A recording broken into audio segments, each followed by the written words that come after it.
ನಮಸ್ತೆ. ದೊಡ್ಡ ಕೊಡ್ಡೆ ತಂದಿದ್ದಾರೆ ನಮಗೆ. ಅದನ್ನು ಸಣ್ಣದಾಗಿ ಕಟ್ ಮಾಡಿಕೊಂಡು ನಾನು ಫ್ರೈ ಮಾಡಿದ್ದೇನೆ. ಇದು ಈ ರೀತಿ ಫ್ರೈ ಮಾಡಲಿಕ್ಕೆ ಏನು ಮಸಾಲೆ ಬೇಕು ನೋಡುವ. ನೋಡಿ, ಇಷ್ಟು ದೊಡ್ಡದಿದ್ದು ಕೊಡ್ಡೆ. ಇದು ಮಳೆಗಾಲದ ಕೊಡ್ಡೆ, ಫ್ರೆಶ್ ಇದೆ. ನಮ್ಮ ಗುಂಡ ಕೂಡ ಮೀನು ಬೇಕು ಅಂತ ಕೂಗ್ತಾ ಇದ್ದಾನೆ ನೋಡಿ. ಮೀನನ್ನು ನಾನು ಕ್ಲೀನ್ ಮಾಡಿ ತಂದಿದ್ದೇನೆ. ಈಗ ಅದನ್ನು ಅಂಜಲ್ ಕಟ್ ಮಾಡುವ ಹಾಗೆ ಸಣ್ಣ ಸಣ್ಣ ತುಂಡುಗಳನ್ನಾಗಿ ಮಾಡುವ. ಯಾಕಂದರೆ ಇದು ಸ್ವಲ್ಪ ಸಪ್ಪೆ ಮೀನು, ಅದಕ್ಕೆ ಸಣ್ಣ ತುಂಡು ಮಾಡಿ ಮಸಾಲೆ ಹಾಕಿದರೆ ರುಚಿಯಾಗಿರ್ತದೆ.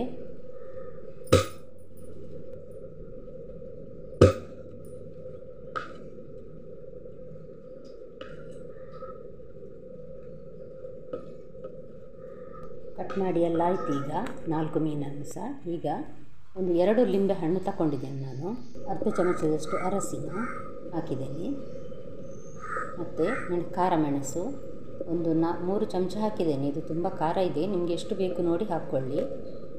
ಒಂದು 2 ಟೇಬಲ್ ಸ್ಪೂನ್ನಷ್ಟು ಜಿಂಜರ್ ಗಾರ್ಲಿಕ್ ಪೇಸ್ಟ್ ಅಷ್ಟು ಬೇಕಾಗ್ತದೆ. ಮತ್ತು ರುಚಿಗೆ ಉಪ್ಪು,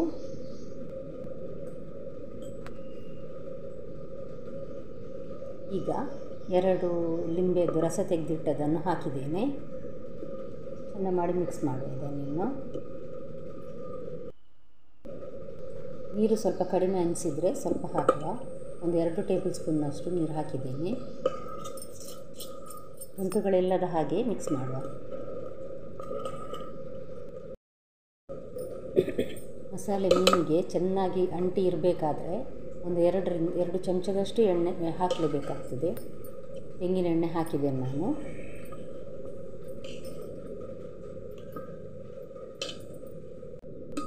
ನೋಡಿ, ಈಗ ನಾನು 1 ಟೀ ಸ್ಪೂನ್ನಷ್ಟು ಪೆಪ್ಪರ್ ಪೌಡರ್ ಹಾಕಿದ್ದೇನೆ.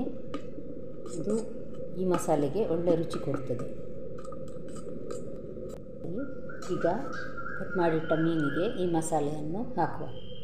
ಒಂದೊಂದಾಗಿ ಹಾಕಬೇಕಂತಿಲ್ಲ, ಅದಕ್ಕೆ ಒಂದಷ್ಟು ಹಾಕಿ ಕೈಯಲ್ಲಿ ಮಿಕ್ಸ್ ಮಾಡಿದರೂ ನಡೀತದೆ. ಮೀನು ಫ್ರೆಶ್ ಇರೋದರಿಂದ ಪುಡಿ ಆಗುವುದಿಲ್ಲ, ಹಾಗಾಗಿ ಹೀಗೆ ಮಸಾಲೆ ಹಾಕ್ಬೋದು.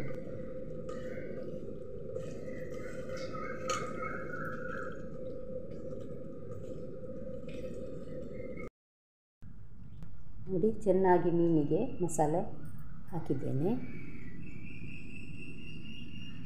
ಒಂದು ಅರ್ಧ ಗಂಟೆ ಹಾಗೆ ಇಡುವ ಮ್ಯಾರಿನೇಟ್ ಆಗಲಿಕ್ಕೆ.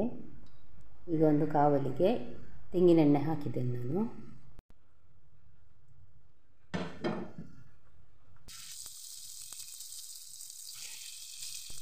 ಎಣ್ಣೆ ಬಿಸಿಯಾಗಿದೆ. ಈಗ ಒಂದೊಂದೇ ಮೀನನ್ನು ಹುರಿಯಲಿಕ್ಕೆ ಕಾವಲಿಗೆ ಹಾಕುವ.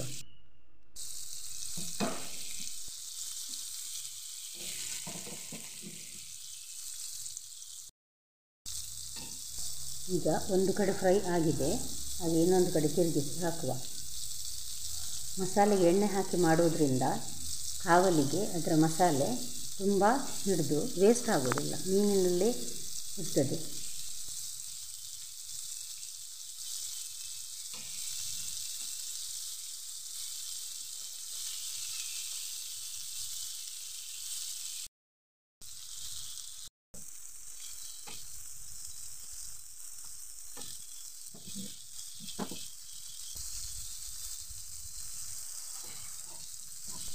ಈಗ ನೋಡಿ, 2 ಕಡೆ ಮೀನು ಒಳ್ಳೆದು ಫ್ರೈ ಆಗಿದೆ.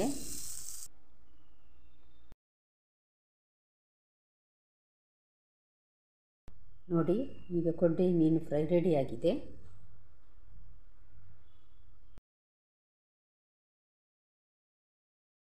ನೀವು ಒಮ್ಮೆ ಇದೇ ಮಸಾಲೆ ಹಾಕಿ ಮೀನು ಫ್ರೈ ಮಾಡಿ ನೋಡಿ. ಹೇಗೆ ಬಂತೆಂದು ನನಗೆ ಕಮೆಂಟ್ ಬಾಕ್ಸಲ್ಲಿ ತಿಳಿಸಿ. ಈ ಅಡುಗೆ ನಿಮಗೆ ಇಷ್ಟ ಆಗಿದ್ದಲ್ಲಿ ದಯವಿಟ್ಟು ಸಬ್ಸ್ಕ್ರೈಬ್, ಲೈಕ್ ಮತ್ತು ಶೇರ್ ಮಾಡೋದನ್ನು ಮರಿಬೇಡಿ. ನಾಳೆ ಮತ್ತೆ ಇನ್ನೊಂದು ಹೊಸ ಅಡುಗೆಯೊಂದಿಗೆ ಬರುತ್ತೇನೆ. ಧನ್ಯವಾದ.